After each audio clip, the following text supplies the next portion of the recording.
Hello friends, আসসালামু আলাইকুম। আজকে আমি তোমাদের কষা মাংসের স্বাদে পেঁপে আলুর তরকারি করে দেখাবো, যেটা ভাত বা রুটির সঙ্গে খেতে দুর্দান্ত লাগে। তো চলো দেখে নেওয়া যাক। আমি পেঁপেকে টুকরো টুকরো করে কেটে নিয়েছি, আর সাথে আলুগুলোও ছোটো ছোটো করে টুকরো করে কেটে নিয়েছি। প্রথমে আমি কড়াইতে 2 টেবিল চামচ সর্ষের তেল দিয়ে আলু আর পেঁপেগুলোকে একটু নুন আর হলুদ দিয়ে ভেজে নেব। হাফ চামচ নুন আর হাফ চামচ হলুদ গুঁড়ো দিয়ে লাল লাল করে ভেজে নেব। আমি একটু ঢাকা দিয়ে দিয়ে ভাজবো, যাতে ভাজতে ভাজতে পেঁপে আর আলুটা 50% মতো সেদ্ধ হয়ে যায়।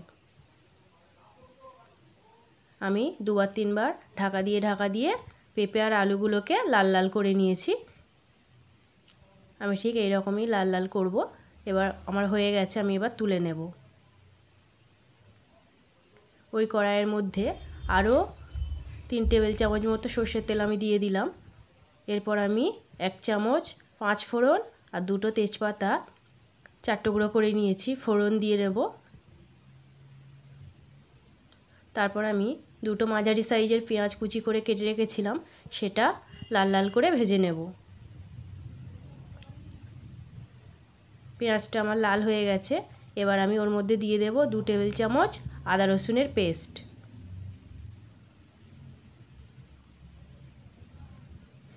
সাধারণ পেঁপের তরকারিকে অসাধারণ করে দেবে। একবার এইভাবে রান্না করে দেখো বন্ধুরা, খেতে অসাধারণ লাগে।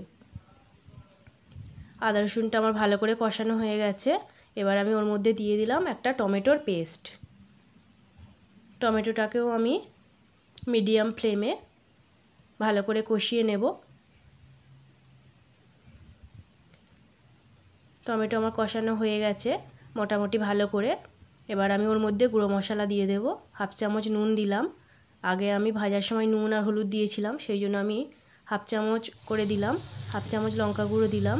হাফ চামচ জিরে গুঁড়ো। আমার নিচে পুড়ে যাচ্ছে, তাই আমি একটু পানি অ্যাড করে দিলাম। এবার আমি হাফ চামচ ধনে গুঁড়ো আর শেষে হাফ চামচ কাশ্মীরি লঙ্কার গুঁড়ো দিয়ে দিলাম কালারের জন্য।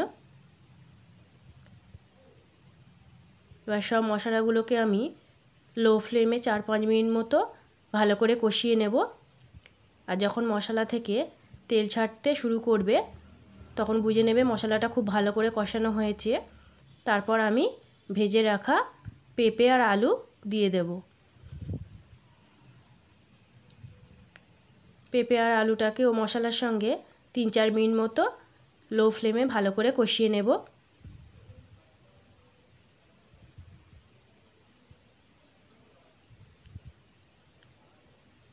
কষানো আমার মোটামুটি ভালো হয়ে গেছে।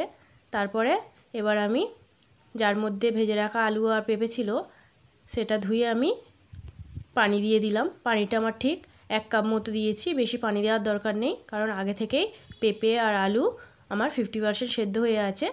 বাকি সেদ্ধ হওয়ার মতো আমি 1 কাপ পানি দিয়ে দিয়েছি। এরপর আমি ঢাকা দিয়ে সেদ্ধ করে নেব। মিডিয়াম ফ্লেমে 5 মিনিট মতো আমি রান্না করে নিয়েছি। তারপর আমি ঢাকনা খুলেছি। দেখো বন্ধুরা,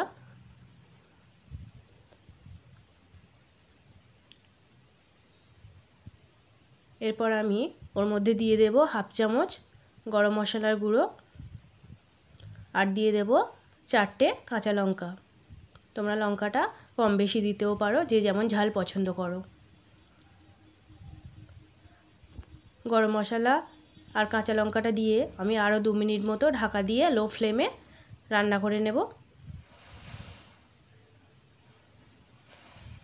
2 মিনিট পর আমি ঢাকনা খুলেছি। দেখো বন্ধুরা, আমি ঠিক এই পরিমাণেই ঝোলটা রাখবো। একটু কষা কষা মতন করব, বেশি ঝোল রাখবো না। মাখো মাখো হলে তবে টেস্টি হবে বেশি। আমার পেঁপে আর আলুও খুব ভালোভাবে সেদ্ধও হয়ে গেছে।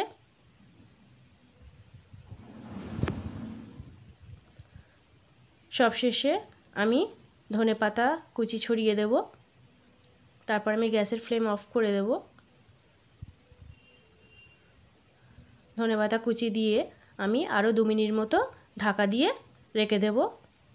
যদি ভালো লেগে থাকে আমার রান্নাটা তাহলে অবশ্যই আমার চ্যানেলটিকে সাবস্ক্রাইব করে লাইক শেয়ার করে দিও বন্ধুরা।